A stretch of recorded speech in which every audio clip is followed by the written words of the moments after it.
안녕하세요. 요즘 체중 감량 효과 때문에 정말 화제인 주사제들 있잖아요. 거의 뭐 마법 주사다 이렇게 불리기도 하고요. 네, 맞아요.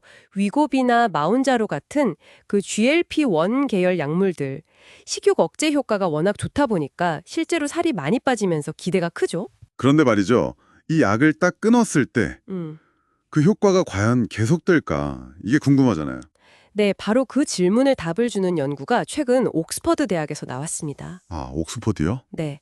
오늘 저희는 헬스클럽 매니지먼트 HCM 기사에 나온 이 연구를 좀 자세히 보려고 합니다. 당신과 함께요. 이 약돌의 장기적인 효과, 또 기존 다이어트랑은 뭐가 다른지, 그리고 생활 습관이나 운동이 왜 중요한지 이런 것들을 좀 깊게 파헤쳐 보죠. 네. 일단 핵심 결과부터 바로 말씀드릴게요. 이 GLP-1 약물 이거 사용을 멈추면요. 체중이 생각보다 훨씬 빨리 돌아온다는 겁니다. 훨씬 빨리요? 어느 정도인데요? 연구를 보면 평균 한 8kg 정도 감량했던 사람들이 약 끊고 나서 불과 10개월 만에 원래 체중으로 돌아가는 경향을 보였어요. 네, 10개월 만에요? 와, 엄청 빠른데요? 그럼 그 효과가 더 좋다는 고용량 신약들이 있잖아요. 위고비나 마운자로. 음. 이런 경우는 좀 다른가요? 그 결과는 더 흥미로워요. 그 약물 사용자들은 평균 16kg, 그러니까 거의 2배를 뺐거든요. 와, 16kg? 네. 그런데 약을 중단하고 첫 1년 동안 평균 9.6kg이 다시 쪘어요. 1년 만에 9.6kg이요? 거의 10kg 가까이네요. 그쵸. 이 추세면 뭐 한 20개월, 2년이 채 안 돼서 뺐던 16kg 다 돌아올 수 있다는 계산이 나오는 거죠. 아, 참고로 이 연구는 성인 6,370명을 대상으로 한 꽤 큰 규모의 연구였습니다. 야, 이건 우리가 보통 아는 다이어트 후의 요요 현상하고는 속도 차원이 완전 다른데요. 보통 우리가 식단이나 운동으로 살 빼면 다시 원래대로 돌아가는데 평균 한 5년, 그러니까 60개월 걸린다고 하잖아요. 바로 그겁니다. 그 차이가 아주 중요해요. 연구에 참여한 수전 잽 교수도 그랬어요. 약물 중단 후에 살찌는 속도가 기존 다이어트 중단 후보다 훨씬 빠르다. 명확하게 지적했죠. 뭔가 체중 조절 방식 자체가 다르다는 거죠. 아니, 왜 이렇게 빨리 돌아오는 걸까요? 그냥 약효가 없어져서 그런 건가요?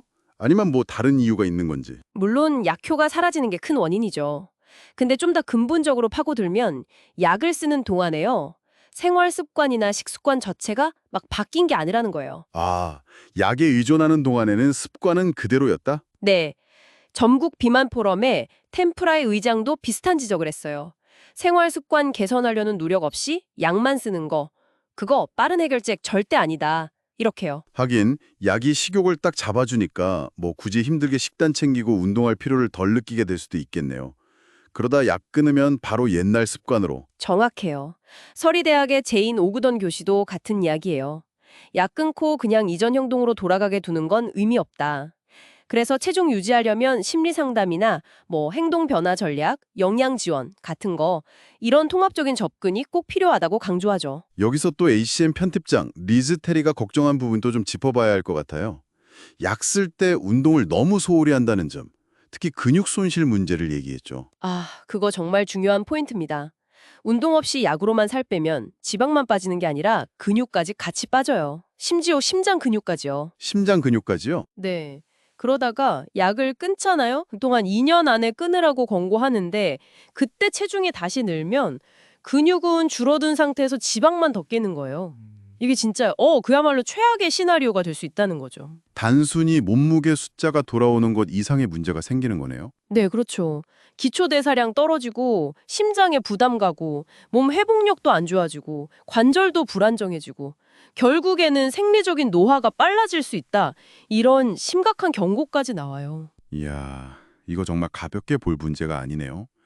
그럼 이런 상황에서 피트니스 전문가들은 뭘 해야 할까요? 생리학자 올리버 패트릭의 조언이 도움이 될 것 같아요. 일단은 공감대 형성. 이게 중요하고요. 그리고 사람마다 맞는 적절한 운동 강도를 찾아주고 뭐 체성분 분석 같은 걸로 근육량이 유지되거나 느는 걸 직접 보여주는 거죠. 동기부여 차원에서요. 괜히 진입장벽 만들지 말고요. 네, 맞춤형 접근이 중요하겠군요. 이미 관련 교육 과정들도 나오고 있어요. Future Fit for Business 온라인 강좌라던가 액티브 IQ의 건강 코칭 디플로마 같은 것들이요. 후세인 알주바이디 박사 말처럼 의학과 운동 사이에 그 간극을 메워서 더 건강한 사회를 만들어야죠.